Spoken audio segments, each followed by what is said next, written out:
Sachie Nomura, great to meet you. Hi, great to meet you too. Thank you very much for having us. It's great to be here to do an interview. Thank you very much for coming to the kitchen though. Thank you. I come here for lunch every Monday and Friday. Fridays? It's pretty nice. Yeah. So if you're watching this, Sachie's Kitchen on St George's Bay Road, come down here for lunch Mondays and Fridays. That's a great advertising. So Umpa is all about inspiring people to achieve extraordinary things. So who and what during your life and career has inspired you? Who? It would be, I guess it would be my mum and my auntie, and I should say my dad as well, my parents, really, yeah. Yeah, and I guess there's so many amazing chefs across the world and doing amazing things in food. So in the food kind of space, who for you has been your greatest inspiration? Oh, that would be an interesting question. So a lot of people inspire me, but not only a lot of chefs that inspire me of cooking, but a lot of local people, because I do love traveling all overseas and all over the world, especially for Southeast Asia.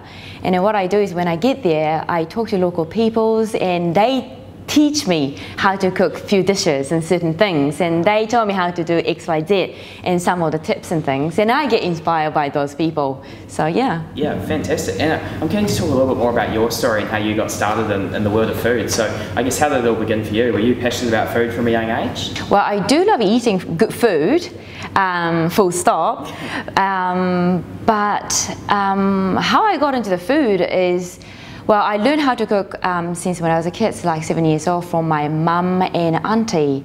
They're the big foodies.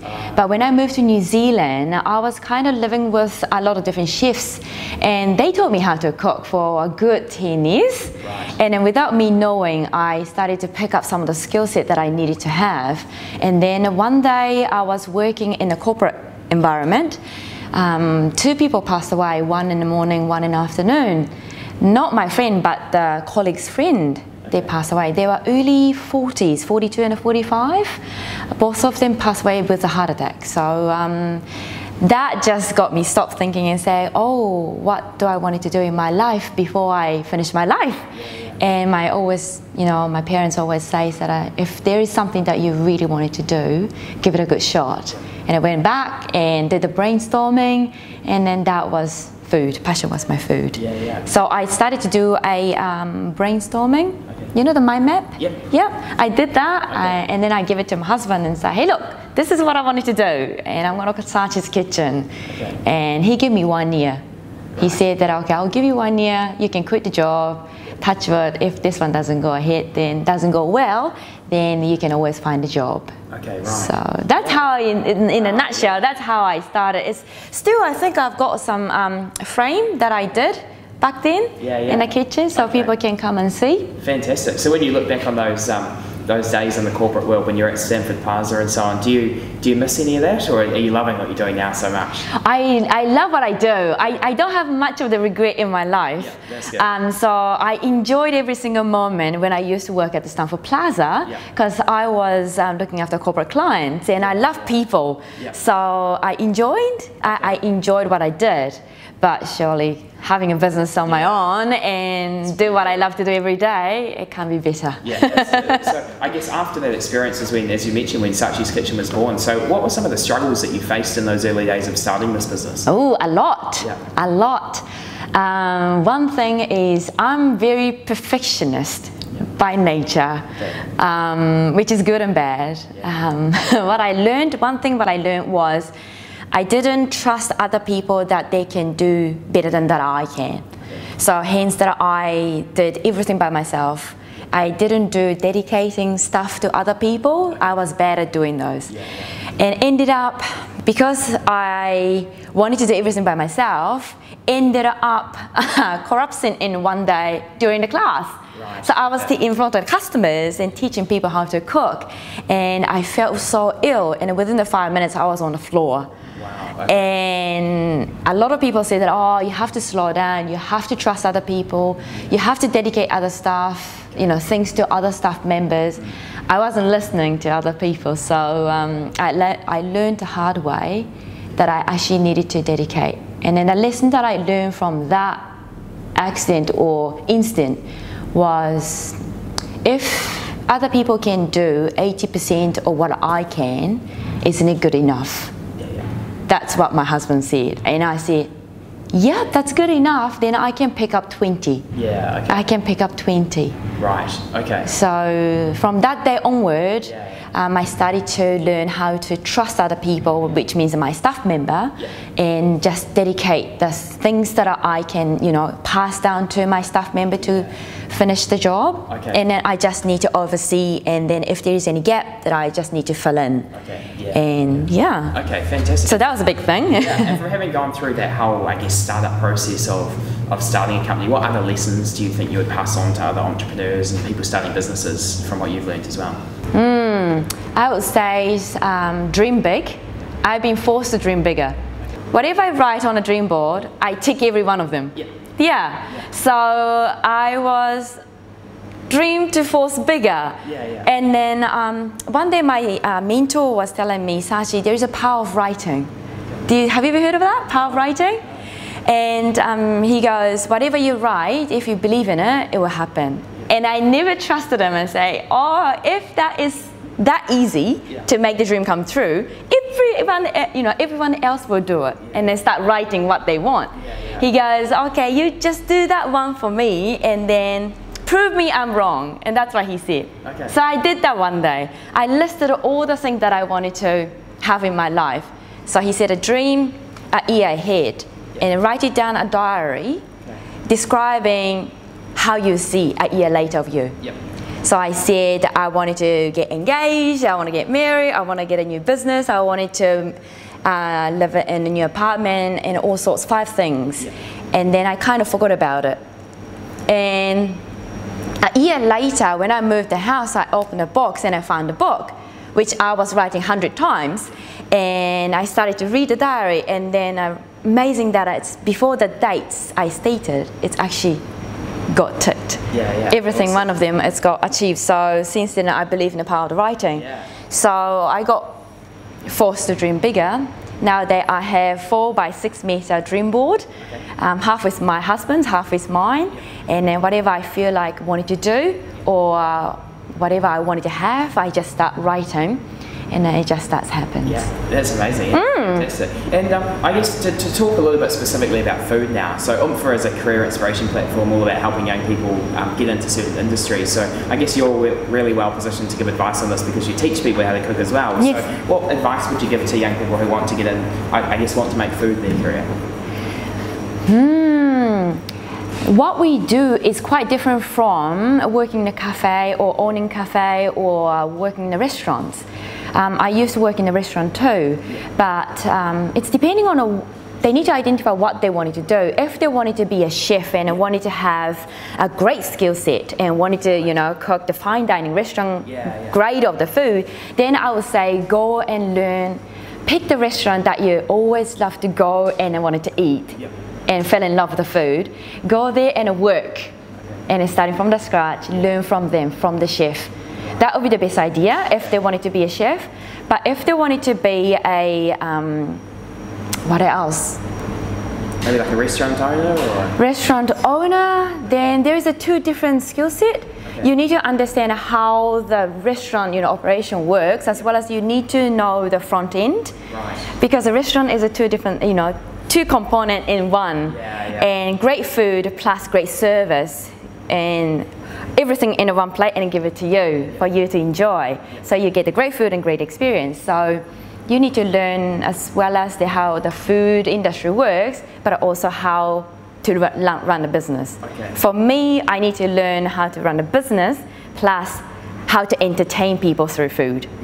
So that's the 2 components in one. And if you're wanting to be a professional chef, do you think like tertiary qualifications, like university stuff important, or is experience really the most important thing?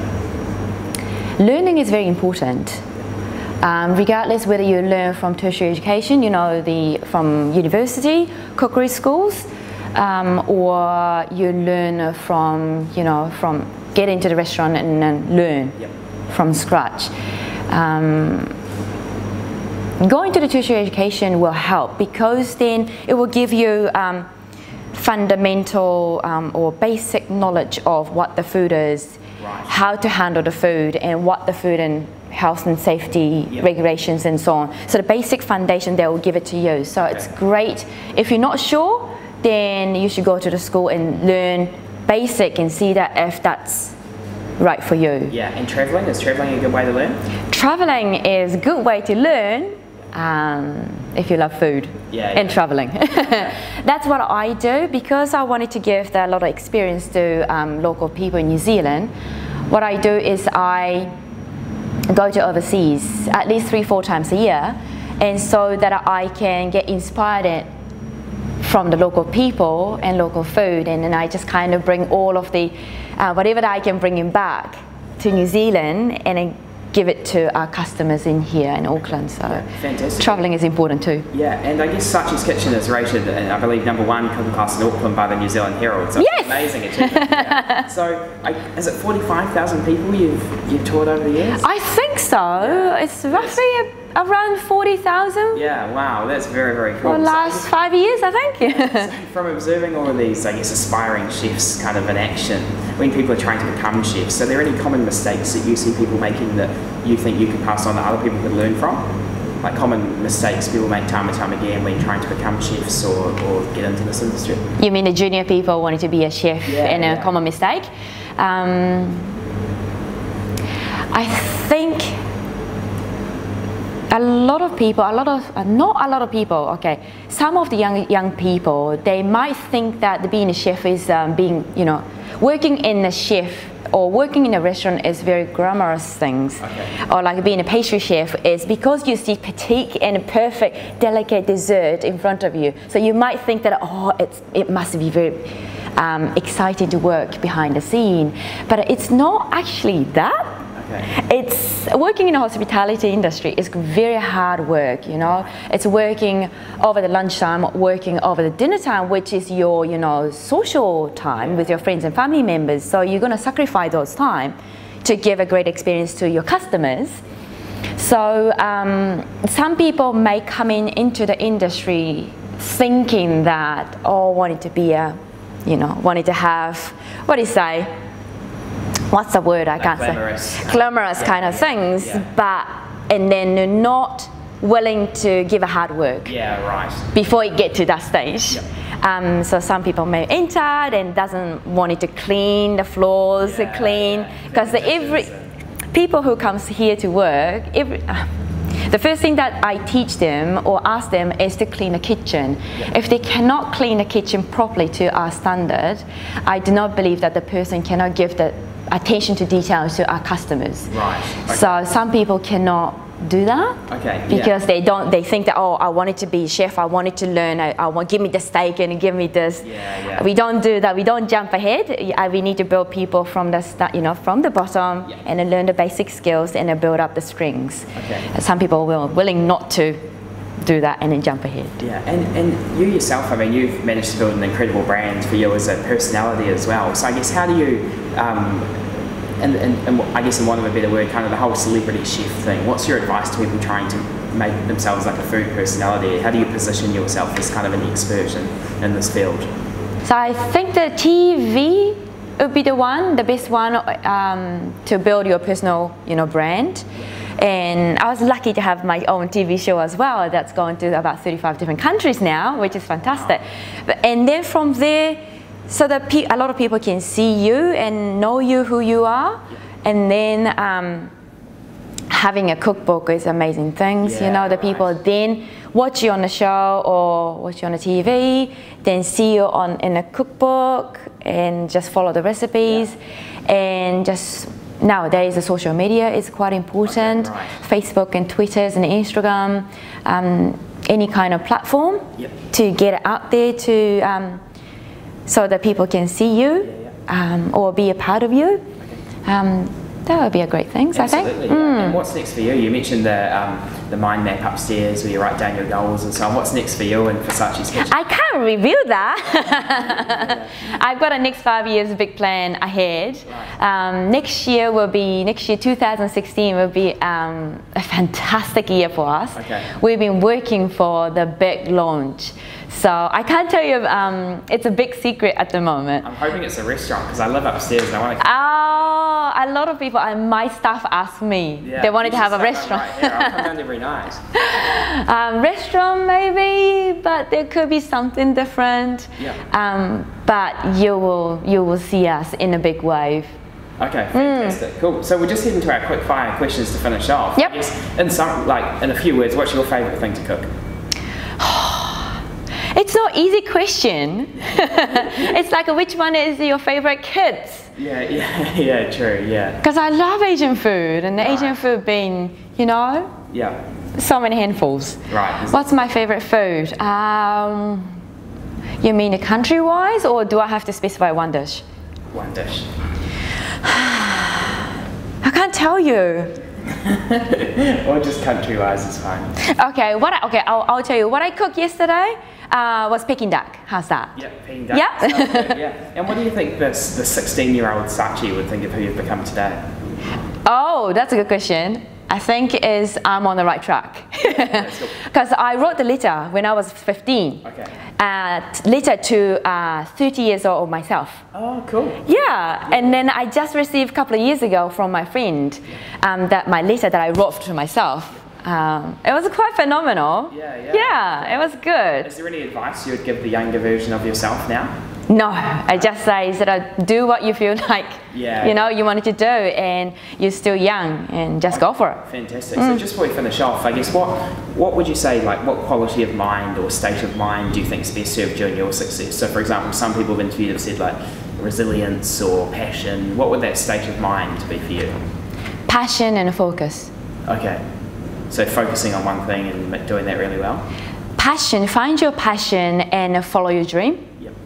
Yeah, I will rule that, yeah. Okay. Find a passion and follow your dream. Okay, fantastic. So to finish off, Sachie, can you please look down this camera here and tell us, what are your wise words for the people of New Zealand?